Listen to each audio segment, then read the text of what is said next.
hari Natal, pada saat tahun baru, pada hari-hari besar minoritas, berdiri di depan tempat ibadahnya agama lain, menjaga supaya umat agama lain beribadah dengan tenang di tempatnya mereka muslim-muslim, pemuda muslim yang menjaga di luar. Ini leadershipnya Gus Dur. Mereka bertanya-tanya, saya sampaikan, sabar sedikit, saya baru menjabat 2 bulan.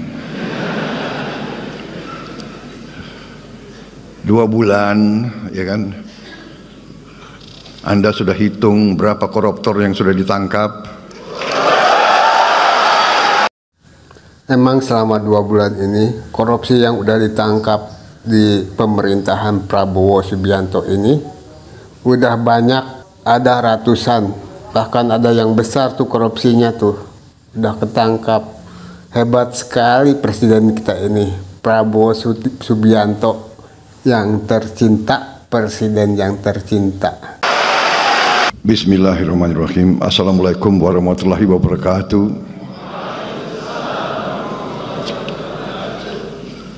Yang saya hormati Wakil Grand Sheikh Al-Azhar Profesor Dr. Muhammad Abdurrahman Ad-Duaini, Rektor Al-Azhar Profesor Dr. Salamah Daud, serta seluruh pengajar, seluruh sivitas akademika dari Al-Azhar yang hadir, Duta Besar Republik Indonesia untuk Mesir Dr. Lutfi Rauf, Duta Besar Mesir untuk Republik Indonesia Yang Mulia Yasser Hashimi,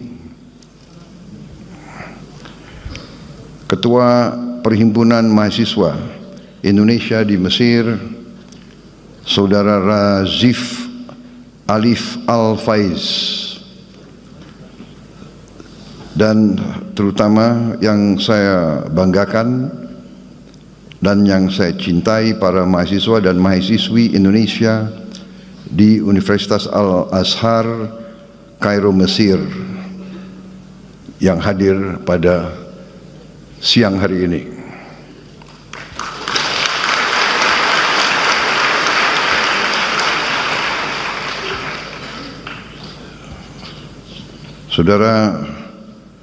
Saudara sekalian, sungguh berbahagia saya dapat berjumpa dengan para mahasiswa dan mahasiswi yang sekarang sedang menuntut ilmu di Universitas Al-Azhar ini, suatu universitas yang sangat bersejarah, sangat terkenal. Saudara-saudara, sudah ribuan alumni Al-Azhar dari Indonesia, sudah banyak ulama dan pemimpin Islam di Indonesia pernah belajar di sini. Di antaranya yang paling terkenal Presiden Republik Indonesia yang keempat, Kiai Haji Abdurrahman Wahid, yang kita kenal sebagai Gus Dur,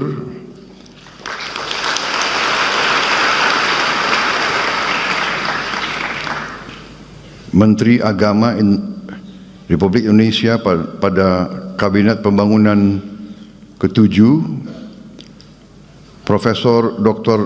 Quraish Shihab,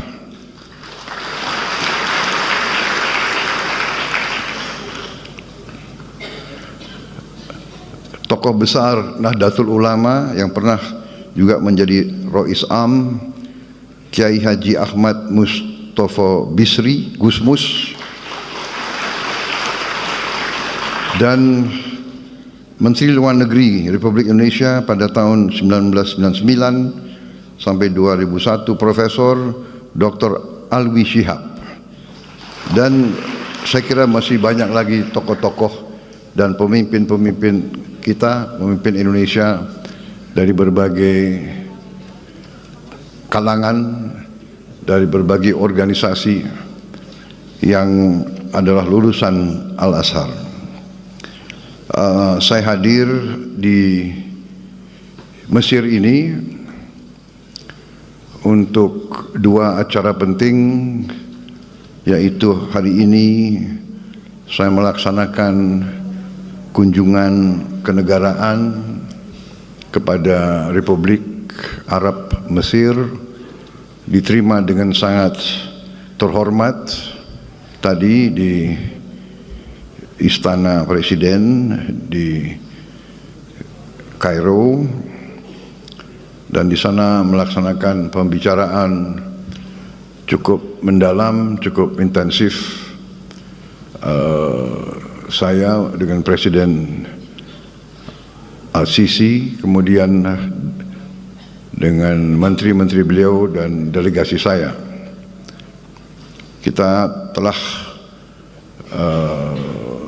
menyepakati beberapa hal-hal penting yang intinya adalah kita ingin meningkatkan dan mempererat hubungan antara Indonesia dan Mesir yang pernah sangat dekat dulu, karena Mesir memiliki tempat yang khusus di hati kita, tempat bersejarah, yaitu Mesir merupakan negara yang pertama mengakui kemerdekaan Republik Indonesia.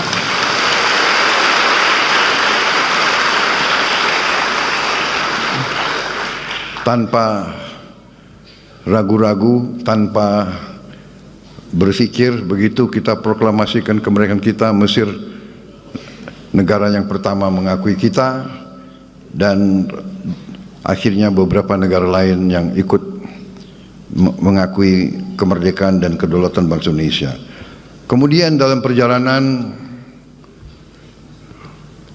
pemimpin Mesir waktu itu Presiden Jamal Abdel Nasser dan pemimpin Indonesia Presiden Soekarno menjadi sangat dekat karena sama-sama menjadi pelopor dibangunnya gerakan non-blok, non-aligned movement yang ingin mempersatukan negara-negara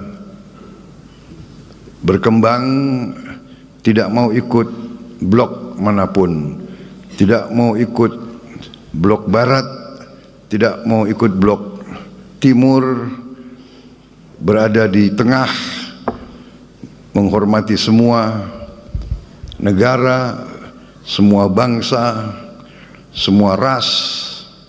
Itulah pendirian pemimpin-pemimpin kita waktu itu, dan itulah tradisi yang hendak kita teruskan, tradisi bangsa Indonesia.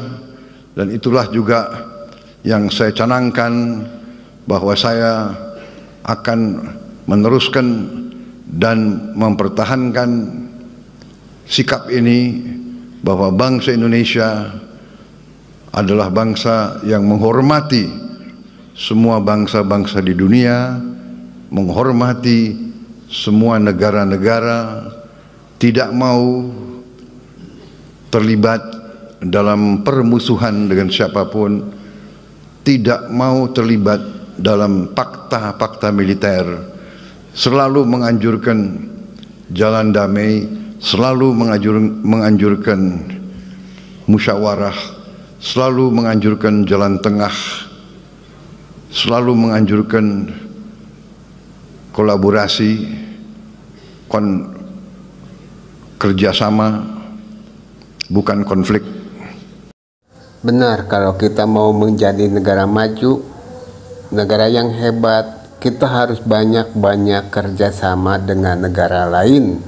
Jangan banyak konflik, jangan banyak musuh, tapi kita harus banyak kawan, kita harus banyak kerjasama di bidang apapun, supaya maju negara kita ini yang tercinta ini cepat menjadi negara maju. Itu sikap yang saya canangkan dan itu yang saya jalankan tidak hanya dalam politik luar negeri, tapi juga dalam politik dalam negeri yang saya jalankan selama ini. Saya menyampaikan bahwa di abad ke-21 ini dunia semakin kecil, teknologi semakin canggih. Teknologi sekarang begitu canggih, dapat memberi banyak kemudahan kepada manusia, tapi pada saat yang sama teknologi dapat juga dengan mudah menghancurkan manusia. Ini yang kita lihat sekarang. Saudara-saudara sekalian, para mahasiswa-mahasiswi, tentunya selalu saya menyampaikan hal ini karena saudara-saudara adalah bagian dari masa depan bangsa Indonesia. Kalian adalah anak-anak kita yang akan meneruskan perjalanan bangsa kita, bangsa Indonesia. Karena itu sangat penting saudara-saudara belajar dengan baik, belajar dengan tekun, belajar dengan benar.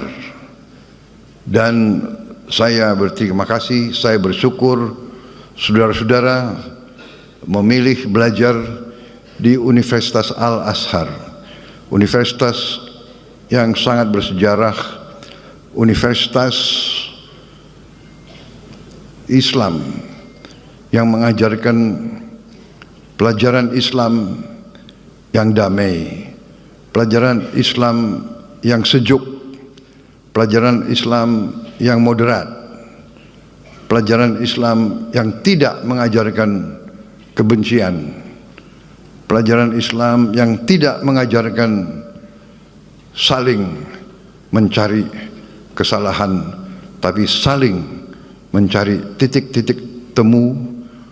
Marilah kita bekerja sama satu dengan lain, bekerja sama dengan semua bangsa, bekerja sama dengan semua agama lain, bekerja sama dengan semua suku, semua ras, karena kita memiliki cita-cita dan kepentingan yang sama.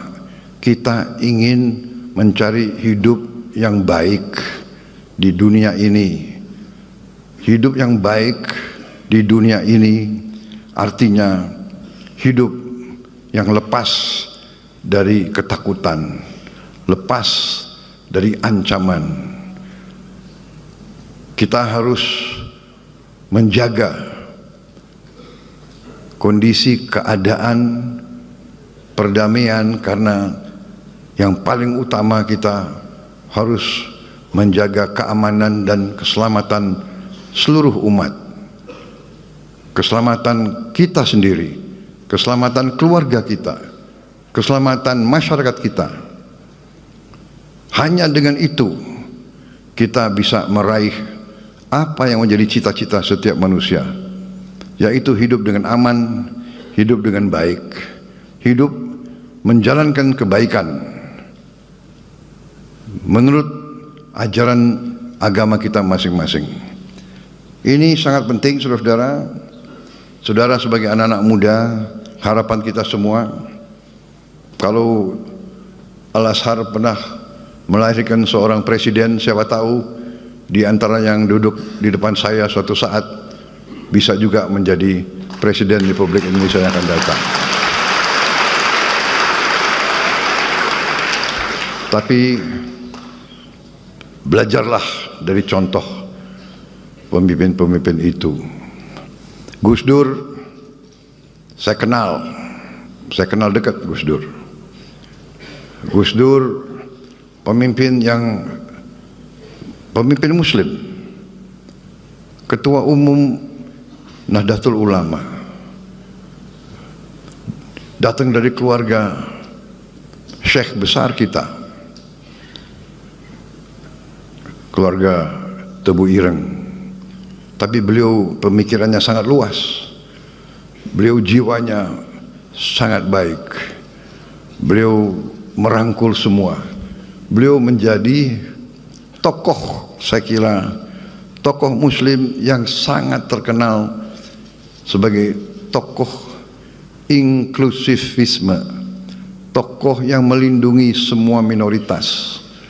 Beliau pemimpin muslim yang sangat dicintai oleh minoritas-minoritas lain. Saya ingat salah satu langkah-langkah beliau waktu ada ancaman terorisme, ada gereja-gereja yang mau dibom. Beliau memerintahkan anak buah beliau dari Ansor, dari Banser untuk menjaga semua gereja, menjaga semua vihara, menjaga semua pura, menjaga semua kuil. Ini sesuatu yang membesarkan hati, ini yang membanggakan kita. Memang dalam agama kita juga sebaik-baiknya orang adalah orang yang bermanfaat. Jadi orang yang bisa membantu orang lain itu orang yang bermanfaat. Mungkin jarang di dunia ada pemuda-pemudi muslim pada saat hari Natal, pada saat tahun baru, pada hari-hari besar minoritas, berdiri di depan tempat ibadahnya agama lain, menjaga supaya umat agama lain beribadah dengan tenang di tempatnya mereka muslim-muslim, pemuda muslim yang menjaga di luar. Ini leadershipnya Gus Dur. Ini contoh yang luar biasa, dan itu pun pernah saya tiru sewaktu memang Gus Dur sudah tidak ada. Saya memimpin partai saya waktu itu, ada lagi ancaman-ancaman bom kepada gereja. Saya juga perintahkan pemuda-pemuda pengikut saya di Partai Gerindra untuk menjaga di kota masing-masing semua tempat ibadah agama lain, kita yang jaga, mereka yang beribadah. Ini contoh, dan itulah kenapa Gus Dur ini sangat dihormati. Walaupun beliau menjabatnya sebentar, tapi beliau masih sampai sekarang dihormati, dan beliau akhirnya sekarang diusulkan menjadi pahlawan nasional bangsa Indonesia.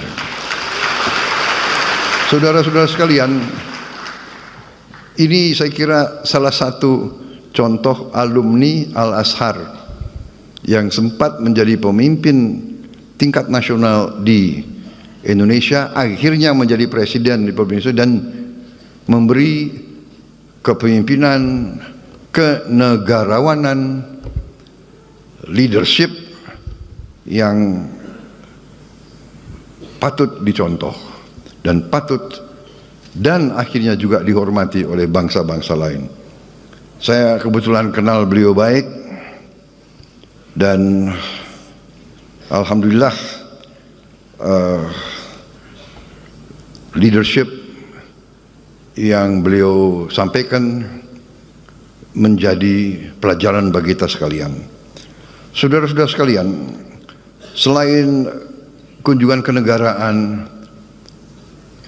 ke Mesir, besok kita akan lakukan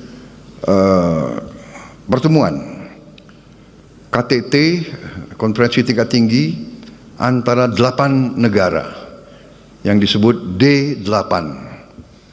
D8 ini adalah the Developing Aid for Economic Cooperation.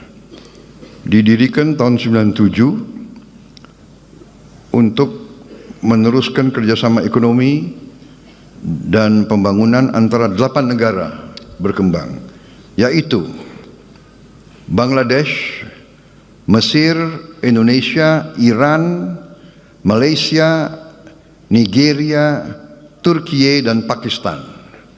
Ini kebetulan 8 negara Muslim yang jumlah penduduknya besar. Jumlah penduduknya mungkin semua negara ini jumlah penduduknya di atas 100 juta. Jadi saudara-saudara, D8 ini dibentuk untuk melakukan kerjasama ekonomi. Saudara-saudara, kalau D8 ini bergabung, ini pasar ini lebih dari 1 miliar manusia. Nah, ini tentunya kita harus mengakui kita belum begitu puas, masih banyak yang harus ditingkatkan, banyak yang harus kita cari bentuk-bentuk kerjasama, dan untuk itulah besok kita akan bertemu lagi, dan besok sesudah itu tahun depan ketua D8 beralih ke Republik Indonesia. Jadi mudah-mudahan kita bisa berbuat yang baik. Saudara-saudara sekalian, kita lihat keadaan dunia, keadaan kawasan saat ini penuh dengan ketegangan, penuh dengan konflik, penuh dengan bisa kita katakan peperangan. Kita prihatin apa yang terjadi di kawasan ini terhadap saudara-saudara kita di Palestina, tapi tidak hanya di Palestina, di tepi barat Palestina ya, di Gaza, tepi barat Palestina, di Lebanon, sekarang di Suria, tapi juga di kawasan-kawasan lain, di Libya, di Sudan, di Yaman. Saudara-saudara, marilah kita selalu waspada bahwa kalau kita tidak rukun dan tidak bersatu, kalau pemimpin-pemimpin kita tidak arif, tidak bijaksana, ujungnya adalah yang terjadi adalah perpecahan. Dan bila pecah, bila tidak ada persatuan dan kesatuan, yang ada adalah kelemahan. Dan kalau lemah, tidak dapat melindungi dan menjaga keselamatan rakyatnya. Saya kira ini pelajaran yang sangat penting bagi kita. Saudara-saudara, para mahasiswa-mahasiswi, belajarlah dengan tekun, belajarlah dengan baik, jadilah wakil-wakil Indonesia dengan baik, jangan memalukan kita, belajar dengan baik. Saya bersyukur saya dapat laporan bahwa mahasiswa Indonesia termasuk mahasiswa asing yang paling sedikit bikin masalah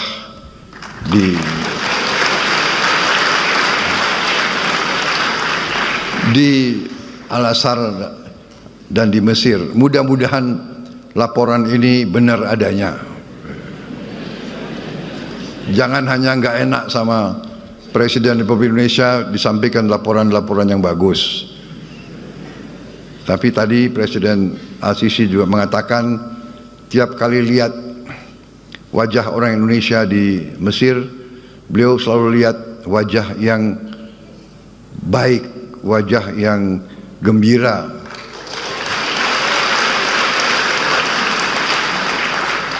Mudah-mudahan itu pun benar adanya.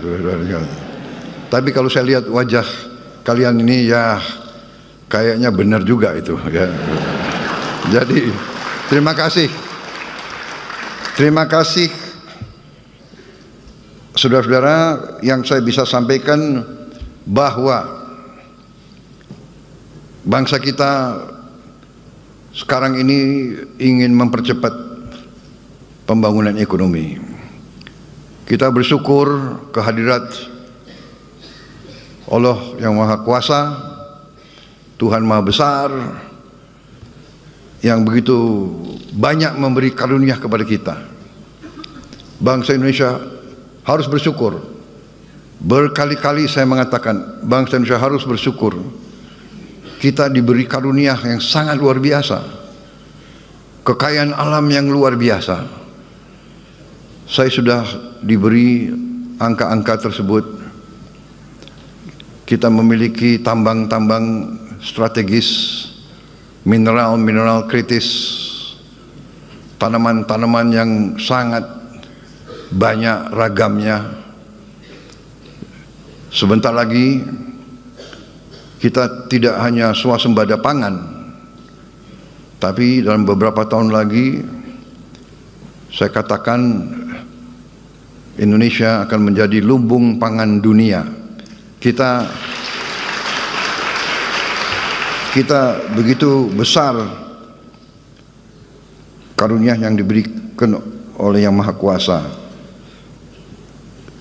Lahan yang luas, yang subur, ketersediaan air yang cukup, juga 3/4 wilayah negara kita adalah dari laut. Kita memiliki cadangan ikan kedua terbesar di dunia. Kita memiliki panjang pantai ketiga terpanjang di dunia. Artinya kita bisa punya puluhan juta hektar tambak-tambak ikan, tambak udang, tambak lobster, tambak kepiting. Kita akan menjadi eksporter yang paling utama di bidang ikan dan protein untuk dunia, saudara-saudara sekalian. Saudara-saudara sekalian, semua karunia ini percuma kalau tidak bisa kita kelola dengan baik. Karena itu saya bertekad, mandat yang diberi kepada saya oleh rakyat Indonesia, saya dipilih oleh rakyat Indonesia, saya disumpah di hadapan rakyat dan di hadapan Yang Maha Kuasa. Saya disumpah untuk menjaga undang-undang dasar kita, menjalankan semua undang-undang. Karena itu saya bertanggung jawab untuk menjaga dan mengelola semua kekayaan kita untuk bisa dinikmati sebesar-besarnya oleh seluruh rakyat Indonesia. Bukan segelintir. Saudara-saudara sekalian, kita bangga GDP kita, produk domestik bruto kita tumbuh dengan pesat. Tumbuh dengan pesat di tengah ketidakpastian dunia. Tetapi kita menyadari bahwa pertumbuhan itu belum merata. Bahkan sebagian rakyat kita masih berada dalam keadaan yang memprihatinkan. Mereka masih bisa kita golongkan dalam keadaan yang miskin. Ini tekad saya, pemerintah saya. Kami ingin berjuang sekeras mungkin untuk menghilangkan kemiskinan dari bumi Indonesia.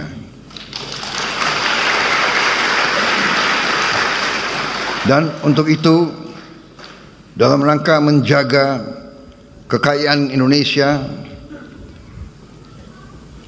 tidak salah kelola, tidak bocor, tidak dicuri, mau tidak mau kita harus bertekad untuk memberantas korupsi dari bumi Indonesia.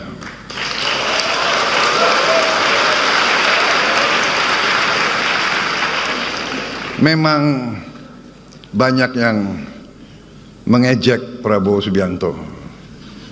Saya memang sudah biasa diejek. Dari dulu saya diejek. Dari dulu saya difitnah. Sekarang pun mereka tidak percaya. Apa iya kemiskinan bisa dikurangi? Ya kan? Saya mau bikin program memberi makan untuk semua anak Indonesia pun diejek. Pun ada yang tidak setuju. Sampai sekarang ada profesor-profesor yang pinter-pinter kok nggak setuju. Heran saya. Profesor pinter atau bodoh, saya nggak tahu itu.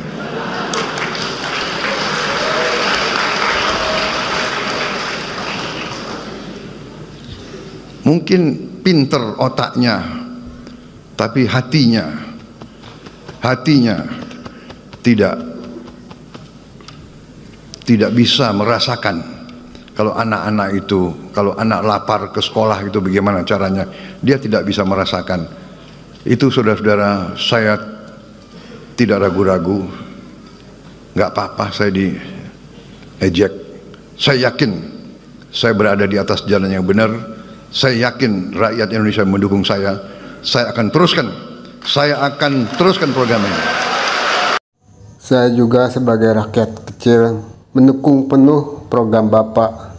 Tapi saya hanya bisa berdoa semoga keinginan Bapak dan keinginan semua rakyat kita dapat tercapai dengan baik, dengan cepat menuju Indonesia maju.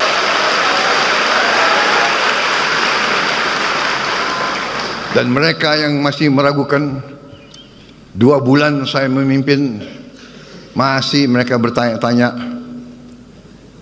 saya sampaikan, sabar sedikit, saya baru menjabat 2 bulan. 2 bulan, ya kan? Anda sudah hitung berapa koruptor yang sudah ditangkap?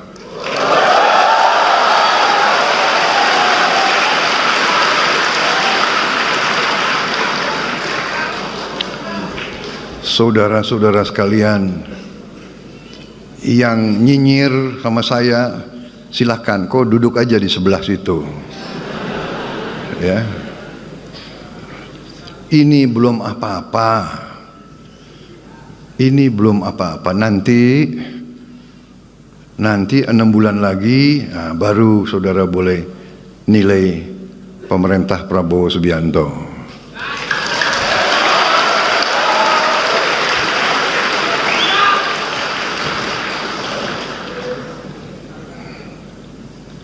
Saya merasa bahwa kalau sudah dipilih oleh rakyat, kalau sudah disumpah di hadapan Yang Maha Kuasa, tidak perlu ragu-ragu. Kita hanya setia kepada rakyat Indonesia dan kita hanya takut kepada Yang Maha Kuasa di atas itu.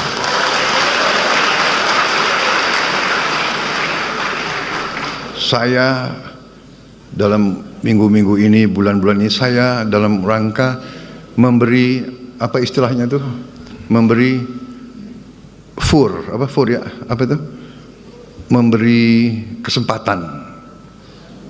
memberi kesempatan untuk tobat. Hai para koruptor atau yang merasa pernah mencuri dari rakyat, kalau kau kembalikan yang kau curi, ya mungkin kita maafkan. Tapi kembalikan dong. Nanti kita beri kesempatan.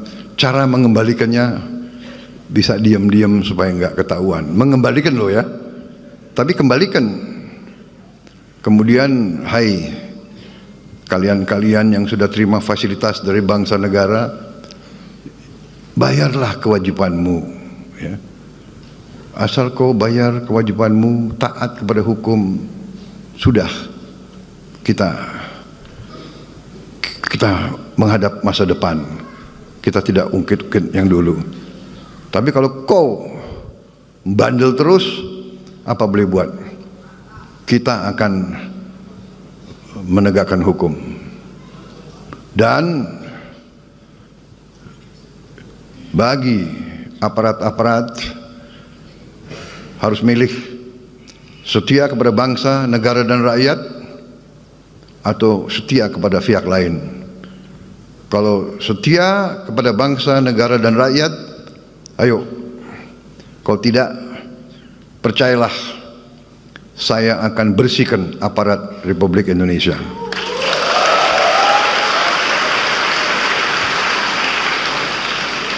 Dan saya yakin dan percaya rakyat Indonesia berada di belakang saya, saudara-saudara sekalian.